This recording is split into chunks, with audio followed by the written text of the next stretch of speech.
করে চাকরির পরীক্ষা উত্তীর্ণ হয়ে নিয়োগের জন্য রাজু ভাস্কর্যের ধুলাবালিতে পড়ে থাকবে, সচিবালয়ের কিংবা আমলাতন্ত্রের লাল ফিতার বেড়াজালে বন্দি থাকবে। এইটা অমানবিকতা, এইটা এই গণ আন্দোলন, এই ছাত্র যুবক তরুণদের আন্দোলনের সাথে প্রতারণা এবং বেইমানি। আমরা এই সরকারের কাছ থেকে অন্তত এইটা প্রত্যাশা করি না।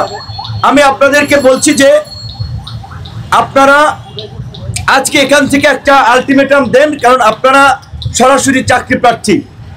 সেটা যদি বাস্তবায়ন না হয়, আপনাদের এইখানে যারা এসেছে, আপনাদের সাথে যারা একাত্মতা পোষণ করেছে, তাদের সহ প্রয়োজনে আমরা মন্ত্রণালয় ঘেরাও আপনারা করবেন, আমরা আপনাদের সাথে থাকবো।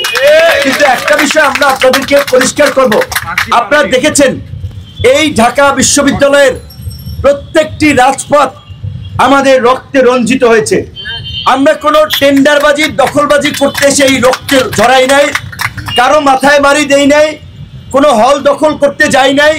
শুধুমাত্র শিক্ষার্থীদের অধিকার এবং সমাজ এবং রাষ্ট্রের প্রয়োজনে ন্যায়সঙ্গত কিছু কথা বলতে গিয়ে এই রাজু ভাস্কর্যে, এই টিএসসিতে, এই লাইব্রেরির সামনে আপনাদের মনে আছে 2018 সালের 30শে জুন ফুটবলের মতো তারা কিন্তু মেরেছিল, কিন্তু তারপরে আমরা কিন্তু হাল ছাড়ি নাই।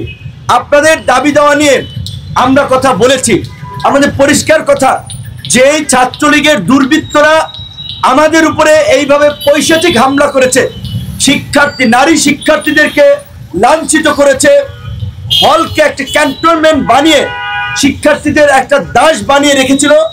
প্রোগ্রাম করলে সিট, প্রোগ্রাম না করলে হলে থাকা যায় না। সেই ছাত্রলীগ সংশ্লিষ্ট কেউ, তাদের বিষয়ে কিন্তু আমাদের সমর্থন নাই, তাদের বিষয়ে আমাদের কোনো সহানুভূতি নাই। কিন্তু তারা যে অত্যাচার নির্যাতন করেছে, এখনো শরীরের প্রত্যেকটি অঙ্গ প্রত্যঙ্গে আঘাতের চিহ্ন রয়েছে। 2018 সালের লাইব্রেরির সামনে হামলা সহ 22 সালে আপনারা দেখেছেন এই ডাকসু ভবনে হামলা, 2023 সালের 4 আগস্ট এখানে হামলা, চাবির রিং দিয়ে আমার চোখে আঘাত করেছিল, কানের মধ্যে আঘাত করেছিল। আমরা সেগুলো মামলা করি নাই, সেগুলোর মামলা প্রসেসিং।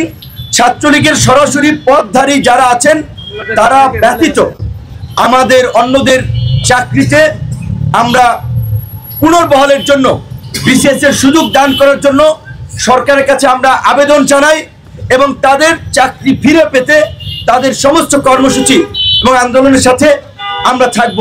আরেকটি কথা আমাদের এখানে একজন ছাত্রটা বলেছে, হামলাকারী যারা হলে আছে তাদেরকে অবশ্যই বিশ্ববিদ্যালয় থেকে স্থায়ী বহিষ্কার করতে হবে।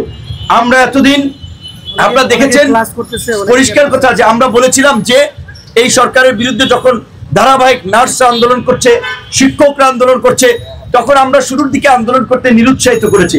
আমরা বলেছিলাম একটা নিউ গভর্নমেন্ট ফর্ম হয়েছে, তাদেরকে 4 থেকে 5 মাস সময় দেন, তারা স্টেবল হোক।